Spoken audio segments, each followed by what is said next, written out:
Next on Max TV, we preview Taylor FROCH, we preview Boxing After Dark, and we have news and notes. Coming up on the next round.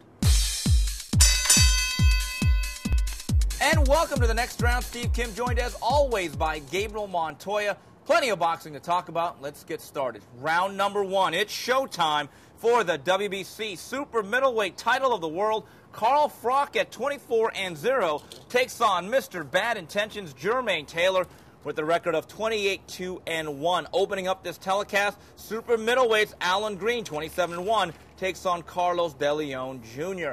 Gabe, I like this fight. FROCH Taylor, to me, is a 50-50 toss-up. Yeah, it's totally a 50-50 toss-up. You got Carl FROCH, who's a really established 168-pounder.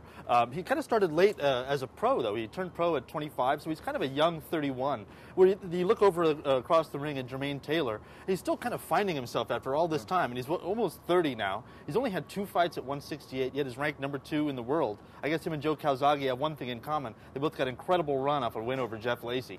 Here's the thing about Jermaine Taylor. I've always felt he was a better athlete than actually a better boxer. Yeah. The athleticism has never matched the technical precision, but I get the sense that Jermaine Taylor, post-Kelly Pavlik, has found himself a little bit. I thought he fought very competitively in that rematch at 165, and I thought he dominated Jeff Lacey last November.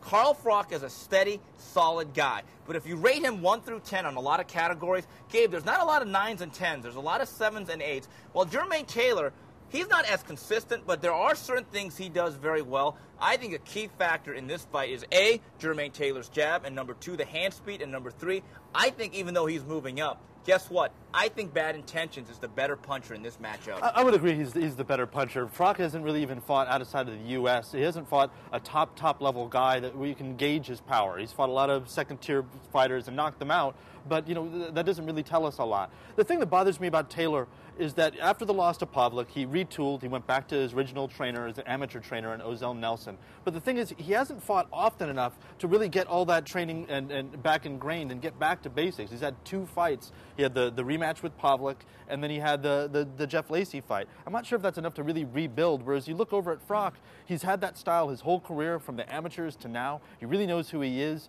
and he's not afraid to stink out the joint.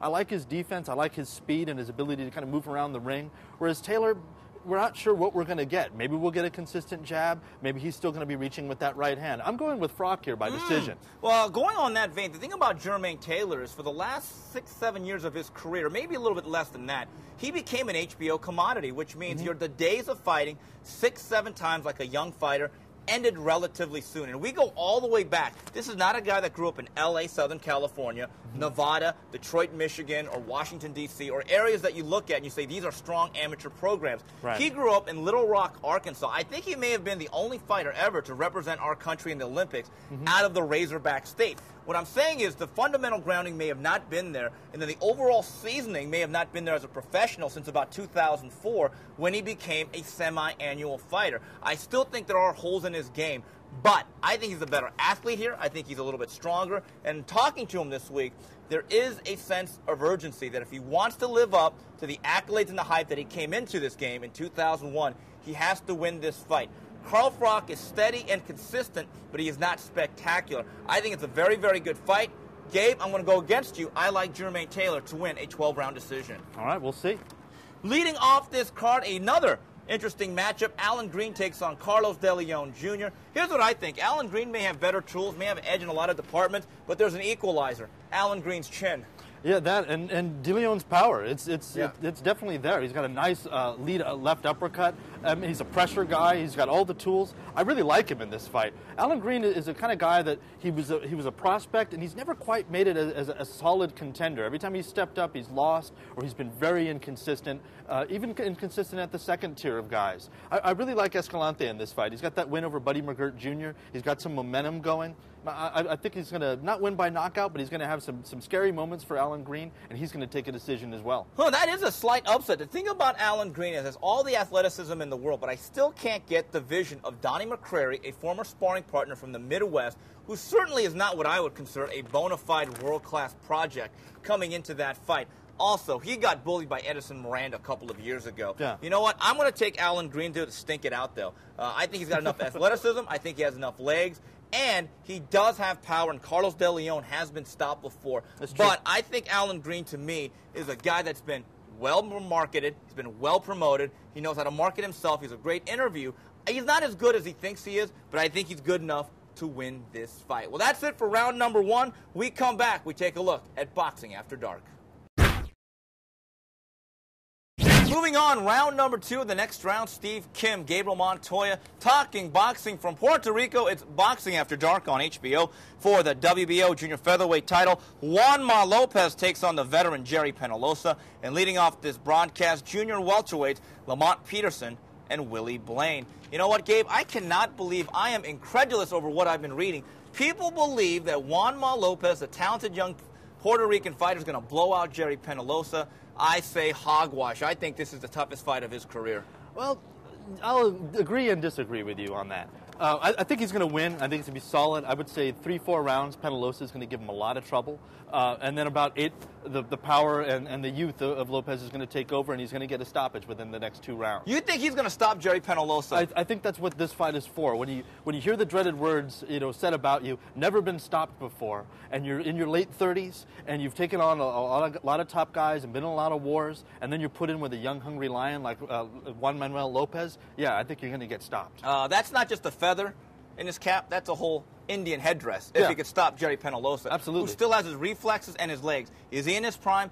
Absolutely not. And I agree with you. I think Juanma Lopez wins this fight, but I think it's the toughest fight thus far in his professional career. I think it goes 12 rounds. The one thing about Penalosa, unlike a guy like Daniel Ponce de Leon, who has a lot of holes in his game, Penalosa is very sound, and he's very compact, and he has a jab. I really believe that Penalosa, the first 4 or 5 rounds, is going to be right in this fight. And then as the middle rounds come to the late rounds, youth will start to prevail. Because I agree with you, because in terms of power, speed, and natural size, those things go to Juanma Lopez. But Jerry Penalosa is a consummate boxer. And if you talk to Freddie Roach and you ask him, who is the best pure boxer from the Philippines, he does not say Manny Pacquiao. He says Jerry Penalosa, and that's high praise indeed, Gabe. Yeah, that's very high praise. I think the big key for him is to be able to get in close, kind of smother Lopez's power, because Lopez is best when he gets you on the end of his power, at the end of his range. And I think he's going to need to get to that body. We saw what he did. He was losing the fight against Johnny Gonzalez, but slowly getting to that body, and finally he stopped him on a body shot. So that could be a huge key here. But I still just think, Lopez, the one knock I will give against him is he hasn't fought a lot of rounds. This is a guy that's fought, I think Penalosa's got 444 professional rounds, and Lopez has got somewhere around 79. He's only fought, since the Ponce de Leon fight, 2 rounds, 2 first-round knockouts. So the experience, if Penalosa can take him deep, that might come into play here, but I just don't think it will. Another factor is home canvas advantage. We are on the island of Puerto Rico. So if there's a relatively close decision, you'd have to think Top Rank is the lead promoter, and Lopez is a Puerto Rican. Just keep that in mind. And looking at that Cotto fight against, I believe it was Bailey, if Penalosa gets wobbled at all, the fight could just get stopped. Yes, that is another factor. Here's a fight that could be, I hate to say it, boring after dark. Lamont Peterson, not the most exciting fighter. I've kind of described him as the right-handed junior welterweight version of Winky Wright. Has a high turtle defense, judicious in his punches, technically sound, doesn't take any unnecessary chances, is not a great puncher. And Willie Blaine, just judging by his reputation, not exactly Arturo Gatti when it comes to action. No, Willie Blaine is French right off the bat, so that's kind of a mark. So he'll be in retreat, obviously. Yeah, he'll be in retreat. He's a feather-fisted southpaw. I think he's only got like 5 or 6 knockouts. And he loves to move. He likes to box in and out. He's basically your classic southpaw cutie. These 2 guys actually did get it on in the amateurs, and it was surprisingly a very exciting fight. But Peterson took a 4-round decision, and at the time, Blaine was the 2003 World Amateur Champion, and Peterson was the one that took that title away from him. So maybe with that history, there could be some sparks flying, but I tend to agree with you. This is going to be a decision fight. I think Peterson pulls it out. If you took Anthony and Lamont Peterson and you combined them, it's a hell of a fighter. It would be a hell of a fighter. You'd have one guy with a lot of power and the boxing skills to go with it. But, at this point, we're going to have to settle for seeing them on different cards. Yeah, Lamont Peterson may not be exciting, but he is very efficient. He's very sound. And again, that word, steady, I think he wins a decision. And I think he is a world-class junior welterweight, if not now, in the very soon future. Absolutely. No, he's a wonderful guy to watch. If you like pure boxing, if you like a guy that likes to move, it paces himself well, works well behind the jab, and throws nice combinations, Lamont Peterson is a very solid fighter. This could be, not that exciting to watch in terms of drama, but in terms of watching somebody with a lot of skill, it could be very fun to watch. So there it is, Boxing After Dark from Puerto Rico. We come back. We wrap it up with news and notes.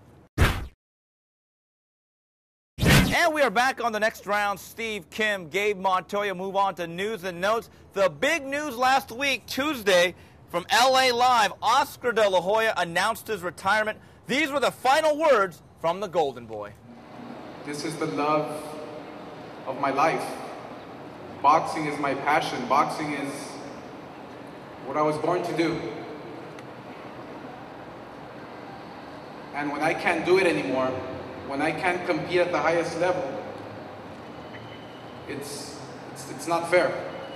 It's not fair to me. It's not fair to the fans. It's not fair to nobody. And I've come to the conclusion that it's over.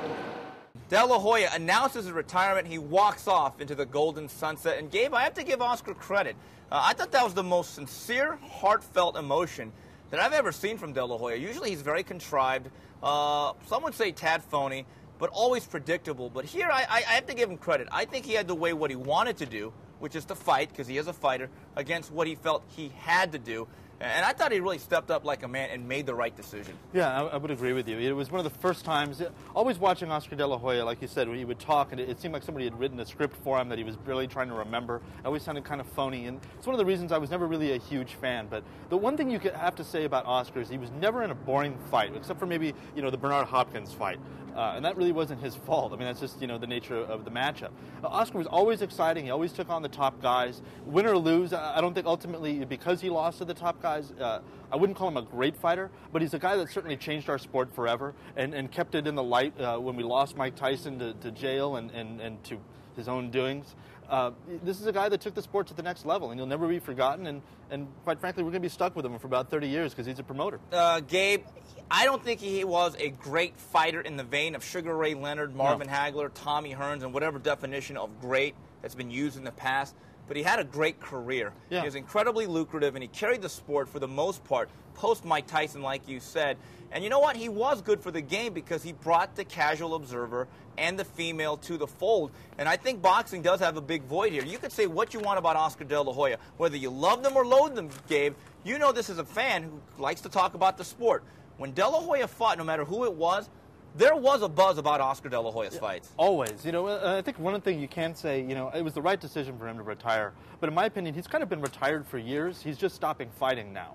The last few fights, the Mayweather fight, really, somebody said the other night after the second Mosley fight, that was kind of the last that we saw of a very competitive De La Hoya that really dedicated himself in the gym. After that, it was big events. And now you look around, and with him retired, where are we going to get those big events? I agree with you. Since that point, with the burgeoning power of Golden Boy Promotions, which was leveraged because of De La Hoya's pay-per-view prowess, it was almost as like it was his duty for the company, almost as the main shareholder, to boost the stock in the company. And I also believe that boxing needs to move on from the De La Hoya bailout, and so does Golden Boy. And I have to give his company credit. I've been a critic of it, but since they've kind of had a hinting since December that maybe we'll never have De La Hoya to lean back on, I think the company and the business of boxing has kind of moved on and made some improvements, because thus far in 2009, Gabe, I think the boxing business is doing a pretty nice job of rebounding. It really is. And, when you have Mayweather that's now retired, maybe coming back, and you have Oscar out of the game, there's kind of a changing of the guard. There's a lot of young rising fighters, contenders, and title holders that now are no longer going to wait around for the golden payday or wait around for Mayweather to call their name. They're just going to get it on with each other. And in the last year and a half, really all this year, we've seen these guys step up and basically blaze their own trail. That can only be good for boxing. Yeah, it's that old Sizzling commercial. Move over, bacon, make way for something leaner. Moving on to the fight review in the Philippines, a battle for the WBC junior flyweight title. It's the Hawaiian Punch. Brian Valoya regaining his title, knocking out the tough Ulises Solis in 11. And for the IBF flyweight title, Nonito Donaire dominates Raul Martinez in 4. Friday on Showbox, Yuriorkis Gamboa captures the ordinary WBA featherweight title, TKO in 10 over Jose Cheo Rejas. And then welterweight prospect Selçuk Aydin, the split decision in 12 over Saeed Awali. Going back up top, Brian Valoya, the one thing about him, I called him Sybil. He had a bunch of identities in the ring, didn't know which one to choose. But I got to tell you got to give Gary Gittleson and Robert Garcia credit. Gittleson took him out of the safe confines of L.A., took him to La Colonia and Oxnard, really rebuilt him physically and mentally. And the thing that I liked was he finally fought with a sense of purpose and a sense of urgency. I don't think the Brian Valori of a year and a half ago beats this Ulises Solis. No, this is the kind of fight that every fighter dreams of, man. You come in, you're the underdog, everything's kind of against you, other than you're in the Philippines, which is your homeland. And you're fighting the champion. You start out strong, you start to fade, and you come back and you get a beautiful right-hand knockout to take the title. I mean, it was an amazing performance by Brian. It showed a lot of maturity. Yeah. He over the last few years, he just had, like you said, he just didn't know who he was anymore. If he couldn't blow you out, he didn't have a plan B. And in this fight, he had to make adjustments. He had to go to a plan B, and it worked out beautifully for him. Gabe, that last right hand is a strong candidate for knockout of the year. That was scary, the way he twisted that guy's chin. And a lot of credit to Solis. He took a lot of right hands. He was still trying to get up in battle. But there was a point in that fight, I thought it played out in 3 segments. First 4 or 5 rounds, the dominance of Brian Valori with the speed and a flashing right hand. And then by the middle rounds, you're thinking to yourself, uh-oh, here we go again. This is going to be the Brian Valori fade like he did against Edgar Sosa in San Antonio, or the way he was not able to finish that one rematch back in Vegas when he settled for a draw. But you know what? The 8, 9, 10, and 11, he came out with the purpose, and he fought like a guy who was absolutely desperate. And you know why he did, Gabe? Because he was desperate. He loses this fight, he might as well get a job. Yeah, I mean, Gittleson, they took him back to his roots, and he said he was fighting in shopping centers. He was fighting in really strange venues all over the place for 5 fights in a row, and it really kind of has bolstered him. It took all the pressure off of him. It allowed him to find himself again, get his confidence back, and to try new things in the ring. And the sum of all that showed up on Saturday night. Gabe, Nonito Donaire absolutely blew out Raul Martinez. Some thought it would be a tough fight. I thought it'd go rounds. I thought a dominant performance. But Nonito Donaire is very interesting in a sense that for all his tools, technically he's really not that sound. He kind of reminds me of a smaller Filipino version of Andre Durrell. Yeah, he's kind of an athlete who boxes in a sense. He's got good power, he's got very good speed, and the tools are actually there. I think that because he got the knockdown so early in that first round, his game plan went totally out the window. All of a sudden the jab was gone, there was no head movement, there was no subtlety to what he was doing. Just like Durrell, he just kind of blasted the guy out of there, and I think in a sense, when you're taking long layoffs like Donaire is, one, that's what you're going to get. You're going to get rust and a little bit of desperation, and two, he needed those rounds. He needs rounds to shake that rust off, to find himself again, to get his momentum back. Still in all, though, it was a good win. Gabe, I got a question for you. How is it that Ulises Solis, after 11 hard, grueling rounds, gets a 10 count, which you don't see anymore, for the most part, from referees? Raul Martinez had been knocked down twice, gets knocked down a 3rd time in the 4th, but I thought it was more of a balanced shot. He definitely got clipped. He was ready to fight. And my point is this. The referee immediately waves off the fight. I'm not saying it changes the result. Martinez was not going to win that fight. But, Gabe, isn't that why we have a mandatory 8 count? To see if a fighter's okay? Yeah, I would agree with you on that level. But he'd been down 3 times. He'd been down twice in the first. And I think that, combined with the fact that he really wasn't throwing that many punches and was kind of eating a lot of shots, there can arguably be made that maybe he was going to take some unnecessary damage. But Gabe, I can make the argument then a fight like Archie Mori of Von Durrell. It's a good thing that referee wasn't doing it, or we would have missed out on a historic fight. Or I've seen a lot of absolutely. Just because a guy is down, if he is clear-headed and able to fight, I think you have to at least give him that mandatory 8. Taking a look at Showbox, Yuri Gamboa stops Jose Rojas in an interesting email. He bores you to effing tears, huh? Yeah, absolutely. I mean, good thing this was for the ordinary title, because it was really an ordinary fight.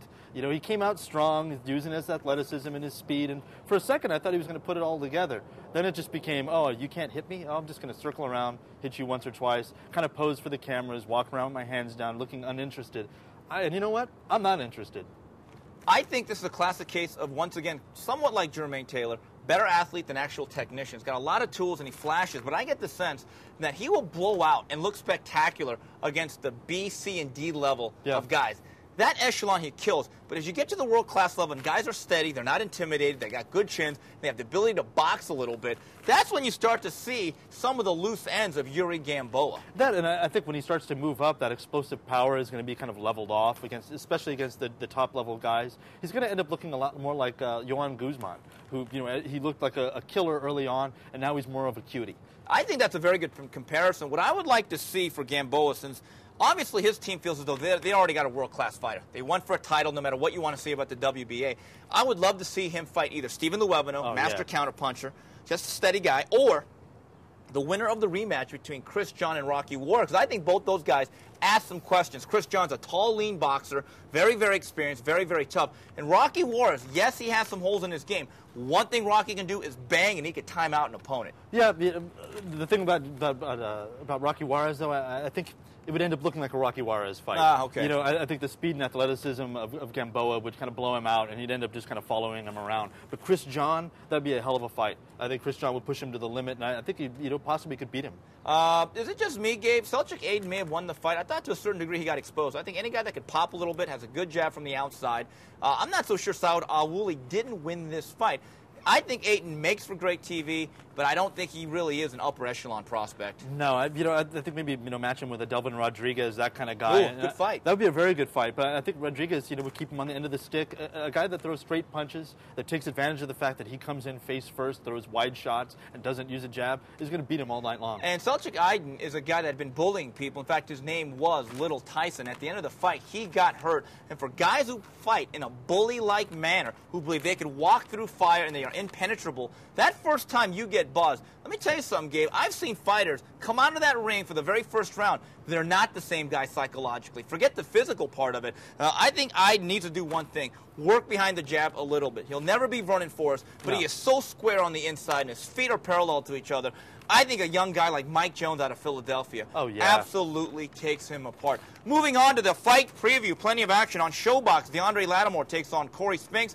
Also on that card, young prospect Devin Alexander. ESPN2, Gary Stark Jr. takes on Antonio Escalante. Then on Friday, from Newark, New Jersey, John Duddy takes on Billy Lyle. And Saturday in Germany, WBA middleweight titles on the line. Felix Sturm takes on Koji Sato. Lattimore Spinks, the St. Louis showdown. I love this fight, old versus new. I'm going to go with the slight upset special. I'm going to go with the bull, DeAndre Lattimore. I'm right there with you. Oh, really? I've been watching a lot of tape of him. He's a southpaw. He's got power. He's aggressive. He's got some kind of mental lapses where he stops his offense and kind of admires his work a little bit too much. But I think against Spinks, he's going to be aggressive. He's going to have to be because Spinks is going to be running a track meet. I think he tracks him down. I think he beats him down. I think he gets a decision. Corey Spinks in that last fight against Verno Phillips, I still think he may have won more rounds. But at the end of that fight, championship rounds, he let Verno Phillips, a very old fighter, kind of overtake him. Yeah. Now, I'm just wondering, did he have a bad training camp? Did he miss Kevin Cunningham not in the corner? Is he going to train harder? But the one thing about DeAndre Lattimore, he's a young, passionate kid with very good power. I don't think there's any doubt he's a stronger puncher.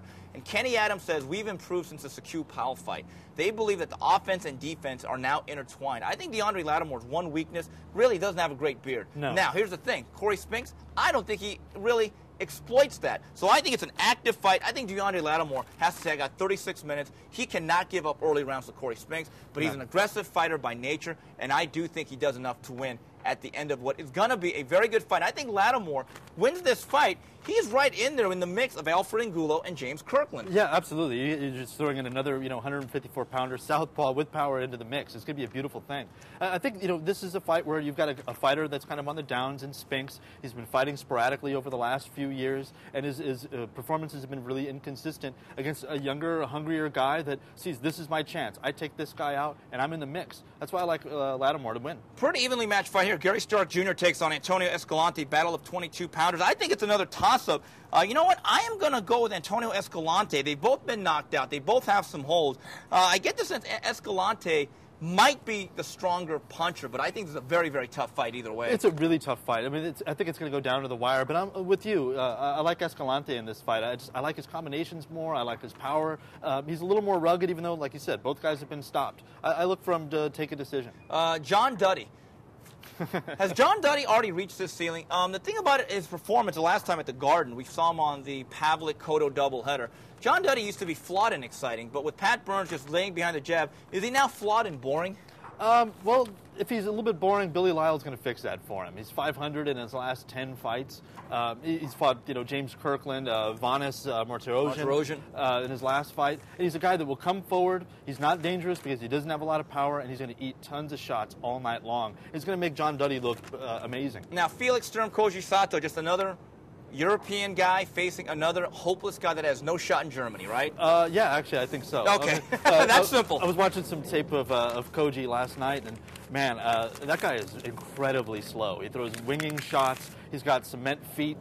He's got some power. He's got 13 knockouts and 14 wins against 0 losses. But, I don't think he's ever fought outside of Japan. I think Sturm just kind of boxes circles around him all night long. There's no such thing as a Japanese middleweight or an Asian middleweight. Almost as like before Chris Arreola, there's no such thing as a Mexican heavyweight. Yeah. Once an Asian fighter gets beyond, let's say, 130 pounds, very, very shaky. And I see Felix Sturm dominating this fight. Well, that's it for this week's edition of TNR. On behalf of Gabriel Montoya and the rest of Max Boxing, till the next round, goodbye, everybody.